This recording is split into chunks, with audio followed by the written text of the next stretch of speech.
नमस्कार दोस्तों, सभी का स्वागत है चैट की नई वीडियो में। आज के दिन हमने एक मार्केट के अंदर एक अच्छी मूव देखी, अपसाइड की मूव बनी।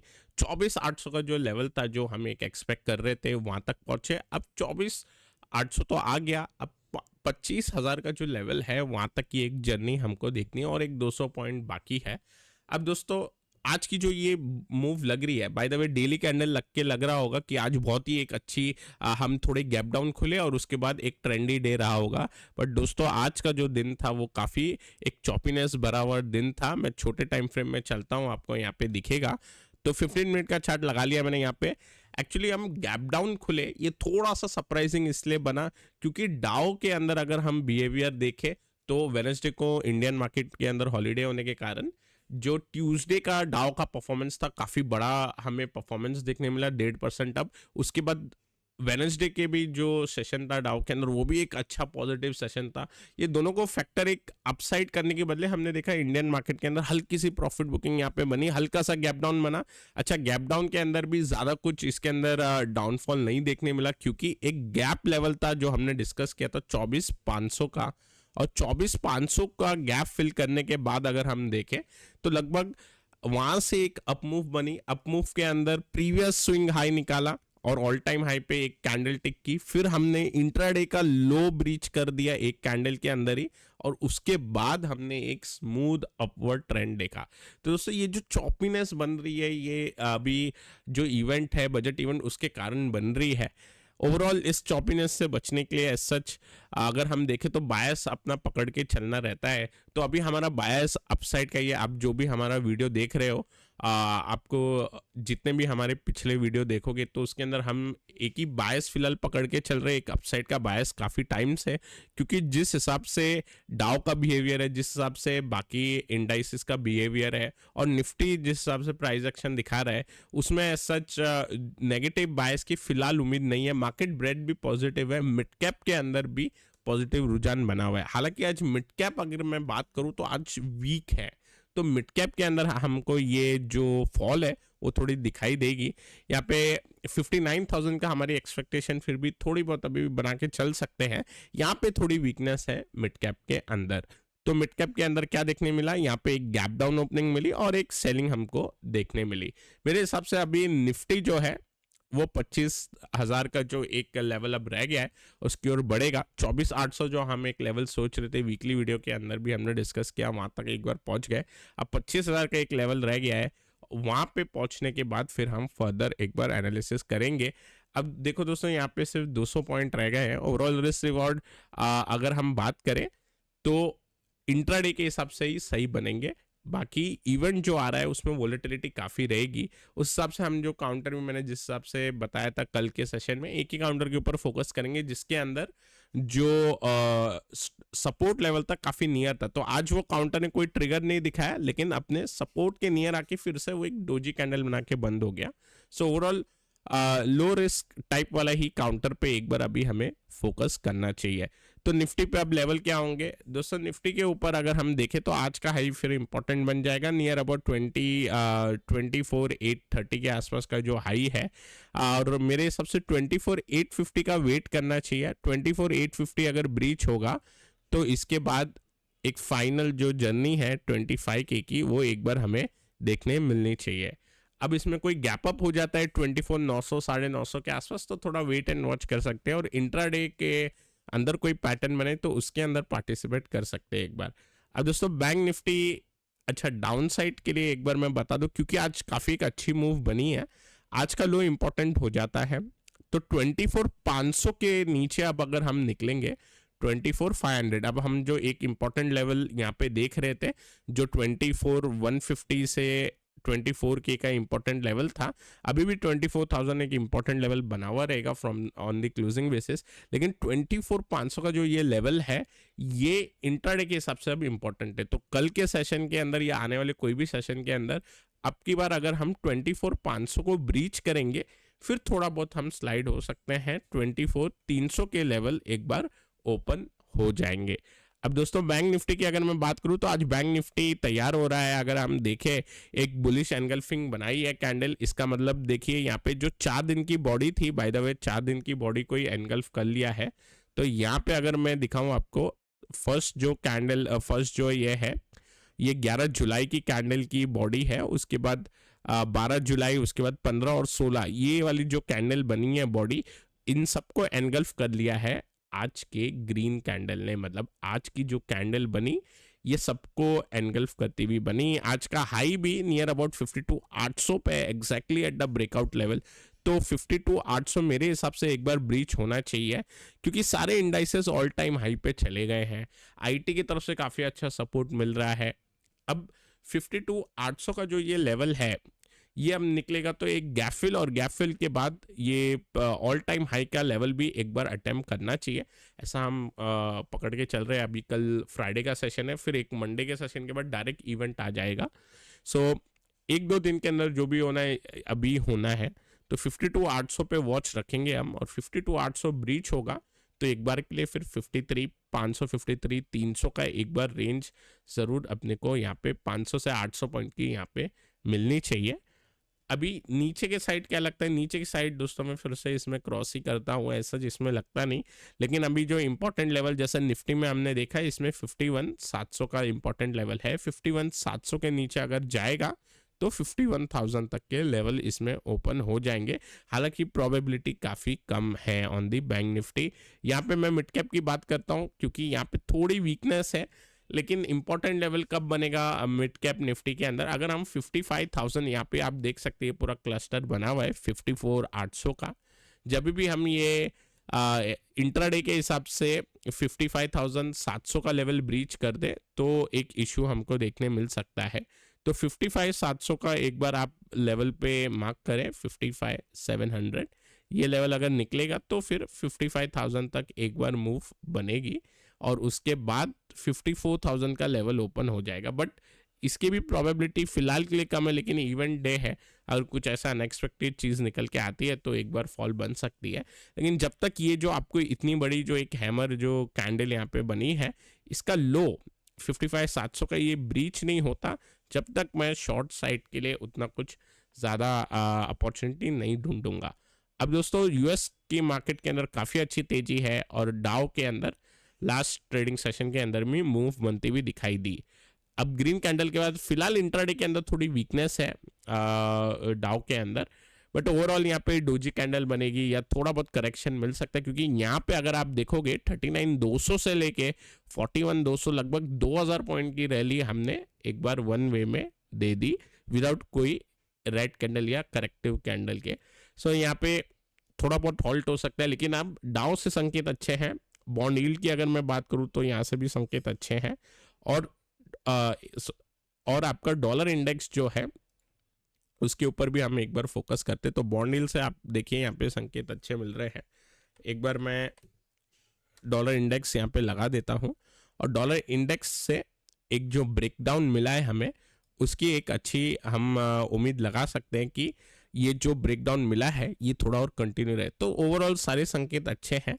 ब्रेंट पे मैं आपको लेके चलता हूँ। ब्रेंट पे थोड़ा कल हमें एक अच्छा अपमूव देखने मिला, लेकिन ब्रेंट के अंदर चॉपीनेस बनी हुई है। अभी ये चॉपीनेस के लिए मैं आपको एक आर्ली चार्ट पे लेके चलता हूँ। आर्ली चार्ट पे इंटरेस्टिंग आपको यहाँ पे पैटर्न बनते हुए दिखाई देगा। सो ओवरऑल यहाँ पे एक लोअर लो लोअर हाई बन रहा है आर्ली चार्ट पे। ओवरऑल देखे तो एक्सपेक्टेशन ये रहेगी कि नेक्स्ट डाउन मूव 82.5 के नीचे बननी चाहिए ब्रेंट के ऊपर। तो 82.5 का लेवल आप मार्क कर सकते हैं। 82.5 निकले ब्रेंट के अंदर तो एक डाउन मूव का प्ले है। अपसाइड के लिए एक बार चाहिए तो अवॉइड कर सकते हैं, बाकी अपसाइड के लिए मेजर मूव 85.8 या 86 के ऊपर हम देखेंगे। अदरवाइज ये थोड़ा चॉपी रहेगा, इसको चाहिए तो अवॉइड कर सकते हैं। गोल्ड सिल्वर ओवरऑल पॉजिटिव है।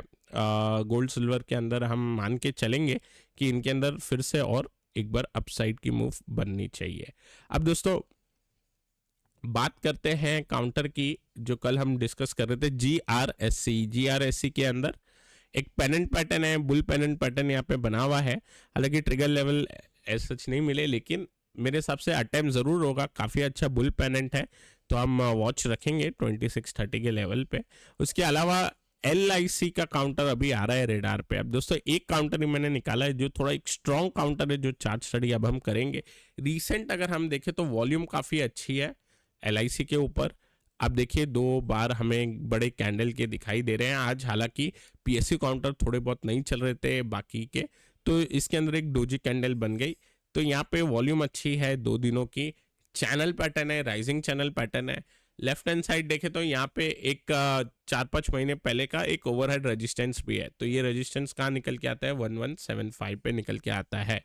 तो मेरे हिसाब से कल या आने वाले सेशन में 1135 के लेवल के लिए हमें वेट करना होगा। ये लेवल निकलेगा तो मेरे हिसाब से ये जो ऑल टाइम हाई का रेजिस्टेंस है ये भी पार हो जाना चाहिए, क्योंकि देखो बाकी सारे PSU काउंटर एक अच्छी मूव दिखा रहे हैं। और इंश्योरेंस की अगर मैं बात करूं, SBI life by the way हमने जो डिस्कस किया था, काफ़ी अच्छा मूव दिखाता हुआ यहाँ पे आपको दिखाई दे रहा है। यहाँ पे मैंने मार्क किया था ब्रेकआउट सून, और इसके अंदर भी आप देखिए फरवरी के जो हाई बने थे, यहाँ पे आप देख सकते हो फैब के जो हाई है इसको क्लियर करने के बाद हमने अच्छी खासी मूव दिखाई। अब LIC का जो मार्केट कैप है वो ज़्यादा है, इस वजह से उसको मूव करने के लिए थोड़ा टाइम लगता है। तो मेरे हिसाब से यहाँ पे जिस हिसाब से SBI लाइफ हमें मूव दिखा रहा है आफ्टर दी ब्रेकआउट, LIC के अंदर भी कुछ इस तरीके से मूव एक बार बन सकती है। तो मेरे लिए LIC फिलहाल इंपॉर्टेंट हो जाएगा। और बात करें अभी इवेंट की, तो इवेंट के अंदर खासकर बजट इवेंट के अंदर ऐसा लग रहा है कि इंश्योरेंस साइड कुछ ना कुछ शायद निकल के आ सकता है, क्योंकि अगर हम देखें तो SBI जिस हिसाब से मूव दिखा रहा है, प्राइस एक्शन दिखा रहा है, ओवरऑल मार्केट वीक होते हैं फिर भी उसके अंदर बाइंग चलती है, तो कुछ ना कुछ ऐसा स्पेकुलेशन हो सकता है मेरे हिसाब से ऑन दी इंश्योरेंस साइड। तो इसलिए LIC 1135 हमारे रेडार पे आता है। तो दोस्तों बायस जो है वो पॉजिटिव रहेगा, और ऑलमोस्ट हम 25K के आसपास पहुंच गए। 24,800 आज हमने आते हुए देखा, 2500 नियर है। इंट्राडे के लिए लेवल 24,500 हो चुका है इंपॉर्टेंट, थोड़ा अब लेवल ऊपर शिफ्ट हो गया है।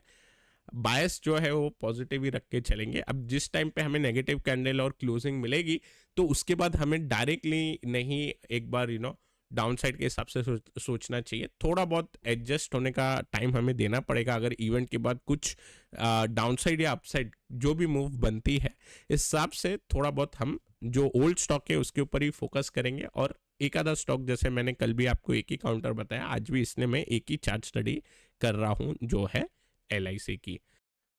अब दोस्तों एक बार बैंक रेट के बारे में मैं आपको एक बार व्यू शेयर करता हूं। तो बैंक रेट किस हिसाब से असर करते हैं, तो मैं आज जब कमेंट पढ़ रहा था वीडियो बनाने से पहले, तो इंटरेस्टिंग एक कमेंट था रिगार्डिंग इंटरेस्ट रेट। तो दोस्तों पहली बात हमको ये समझना होगा कि जो अमेरिका के अंदर जो एक अच्छी अपसाइड की मूव बन रही है, वो रेट कट के जो एक्सपेक्टेशन है उसके हिसाब से बन रही है।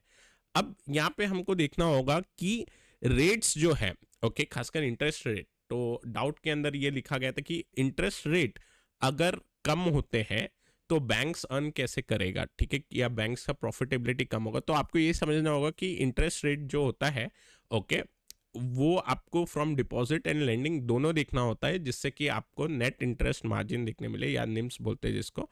तो नेट इंटरेस्ट रेट निकल के आता है तो उससे बैंक्स की प्रॉफिटेबिलिटी बनती है। लेकिन आपको उससे पहले एक बार ये देखना है कि यूएस से, जैसे अगर हम एग्जांपल ले, अभी यूएस एक प्रॉपर डेवलप कंट्री है टॉप, तो इसमें क्या होता है, अगर आपका इंटरेस्ट रेट ऊपर जाता है, ओके, तो डिमांड फॉर एडिशनल लोन थोड़ा नीचे जाता है, ठीक है।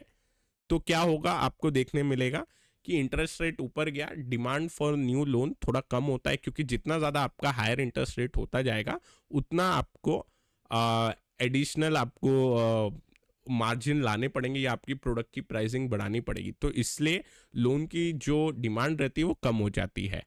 अब जैसे ही रेट वहाँ पे घटेंगे वापस, तो लोन की डिमांड जो है वो फिर से बढ़ जाएगी, और इससे कंजम्पशन फिर से ड्राइव होने का चांसेस आपको देखने मिलेगा। तो ये हो गया सिंपल, अगर हम डेवलप इकोनॉमी के अंदर अगर देखें तो। अभी इंडिया की अगर हम बात करें तो इंडिया फिलहाल एक डेवलपिंग कंट्री है।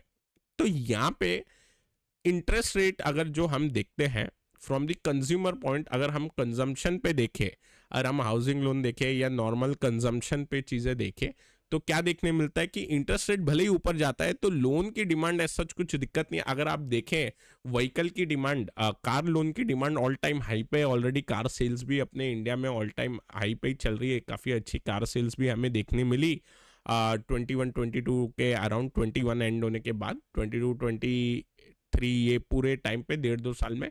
तो as such interest rate high होने की वजह से इंडिया, क्योंकि अभी डेवलपिंग कंट्री है, तो लोन पे उतना असर नहीं पड़ता। हालांकि बड़े जो बिजनेस हाउस है वो अपने केपेक्स पे थोड़ा बहुत असर डालते हैं।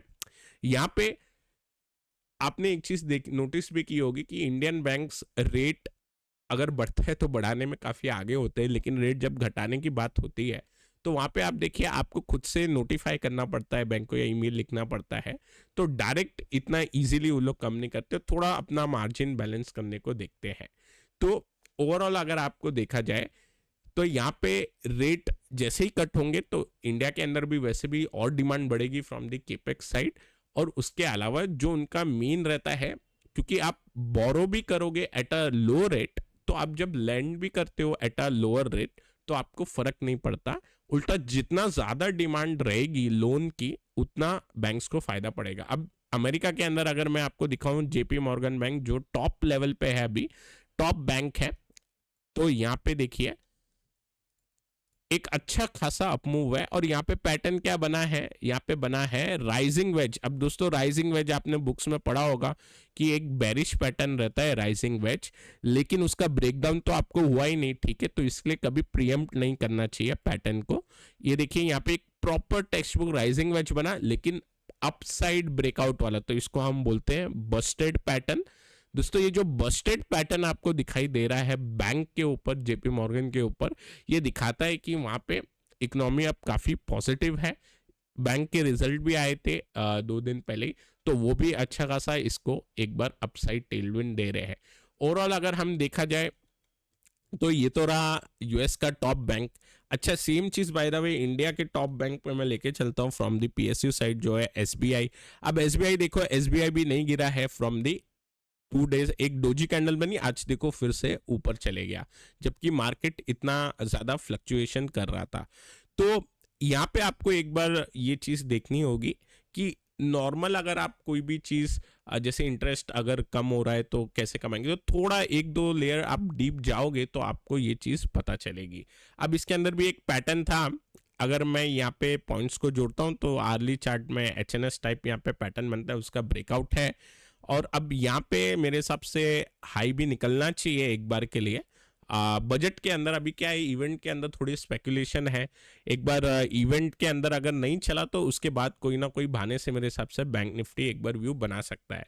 आप देखोगे तो मैं काफ़ी सारे वीडियो से इसके लिए बैंक निफ्टी पे डाउन साइड पे क्रॉस करता हूँ, और क्रॉस करने की वजह यह है कि जो बैंकिंग सेक्टर है खासकर बाहर का भी वो काफ़ी स्ट्रांग है, और हमारे भी बैंकिंग सेक्टर है वो ओवरऑल स्ट्रांग बन जाएगा।